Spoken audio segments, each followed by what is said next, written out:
My friends and I decided to put our wives to the test and we all got DNA tests together. We thought it would be a fun experiment. Later, when we met again to share the results, the room fell silent. As we opened the envelopes, we discovered something we never expected. Not long ago, I found myself caught in a situation that completely changed the lives of several families, and it all started as a joke. I was right in the middle of it, even playing my part.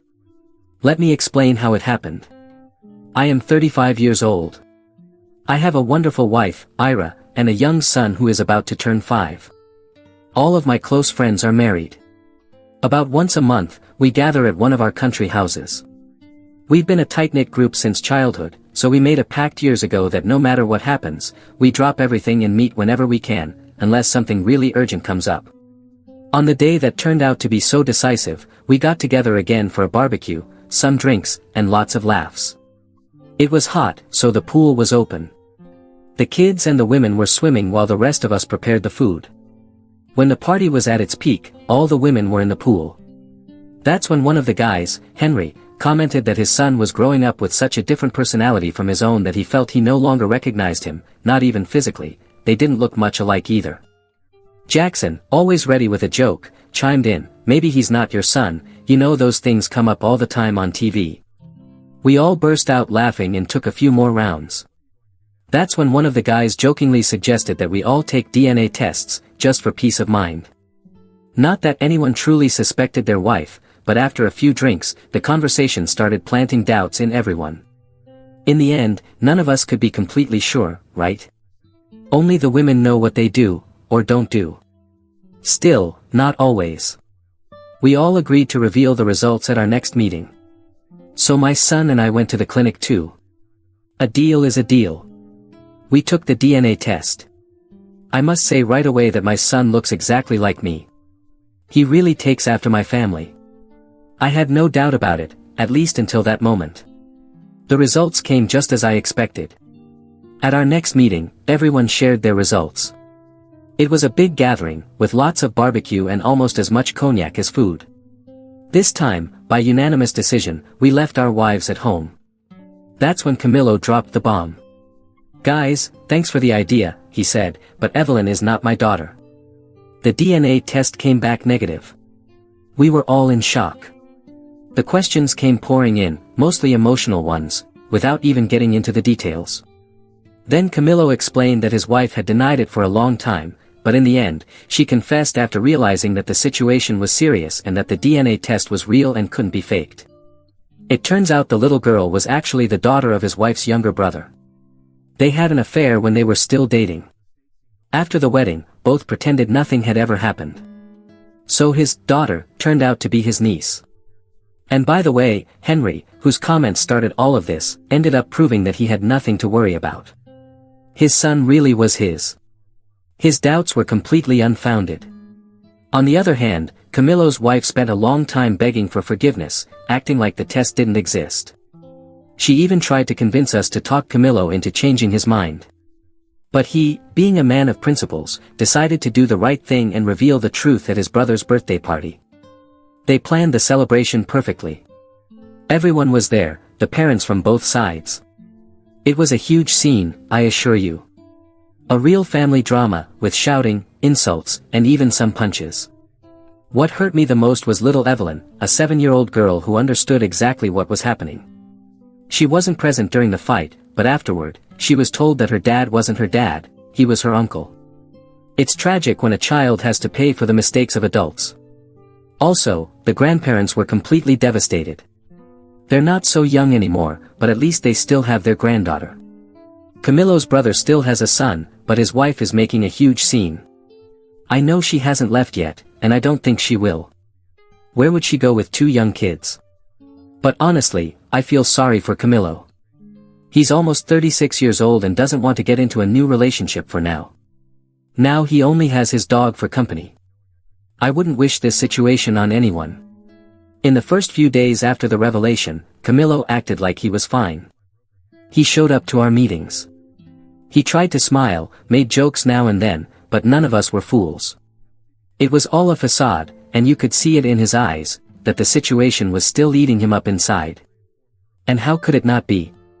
He had discovered that the daughter he had loved and raised for 7 years wasn't his. He found out that his wife had cheated on him with his own younger brother long before the wedding, and still had the audacity to pretend nothing had ever happened. He had been deceived, used as a babysitter, a provider, a fool. And the worst part was that woman was still there, still living in his house, still acting as if she had some right to be there, as if what she had done could just be forgotten. It didn't take long for us to realize that Camillo wasn't taking any action. He kept saying he needed time, that he didn't want to act out of anger, that he had to think about Evelyn. But we knew the truth, he was paralyzed. He didn't want to admit that he had lost everything, that his whole life had been a lie. So we made a decision: if Camillo wasn't going to do anything, we would. We gathered on a Saturday night without him knowing. We talked about how absurd the situation was, about how things couldn't go on like this.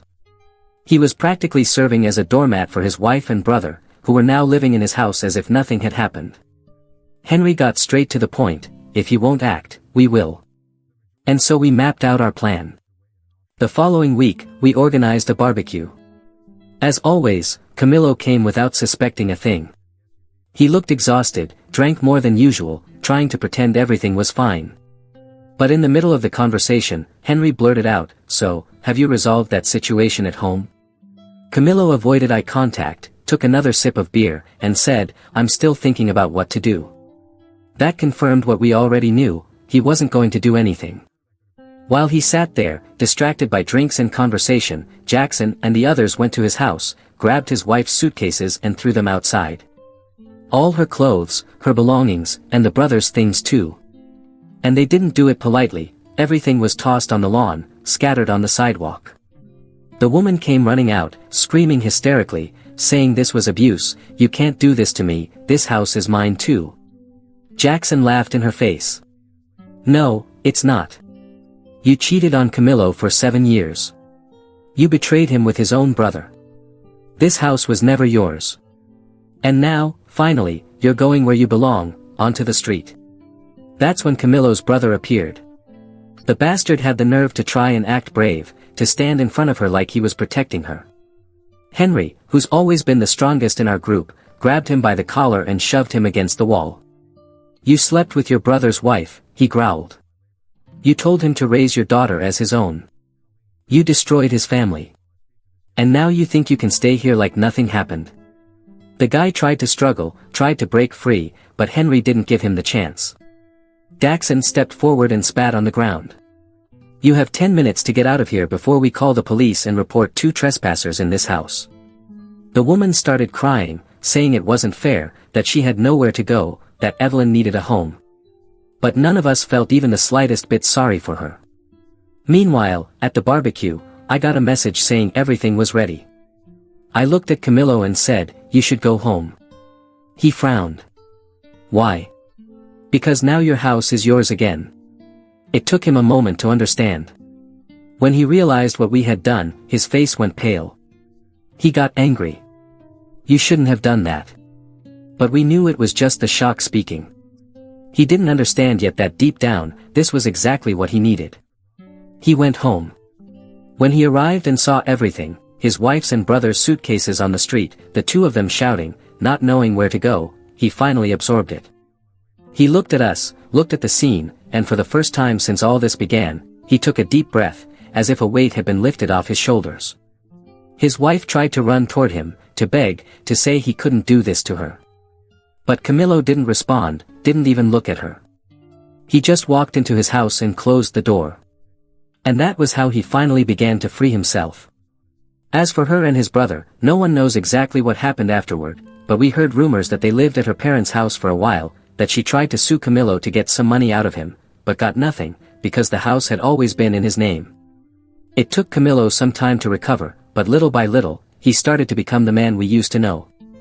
And we made sure he would never be taken for a fool again, because true friends don't let a brother sink without a fight. After everything that happened, we thought the storm had passed. But we knew that even though Camillo was trying to move on, something still haunted him. He didn't talk much about it, but we all knew, he missed Evelyn.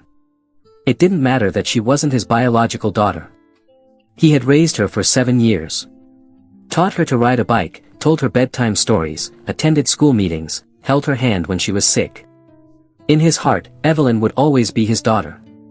Our wives found out about everything we did shortly after we kicked the traitor and Camillo's brother out of his house. To our surprise, none of them scolded us. On the contrary, they supported us.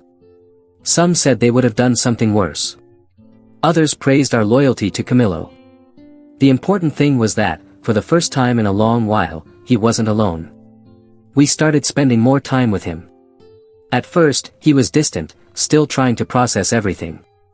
But we didn't let him isolate himself. If he didn't come to our gatherings, we went to his house.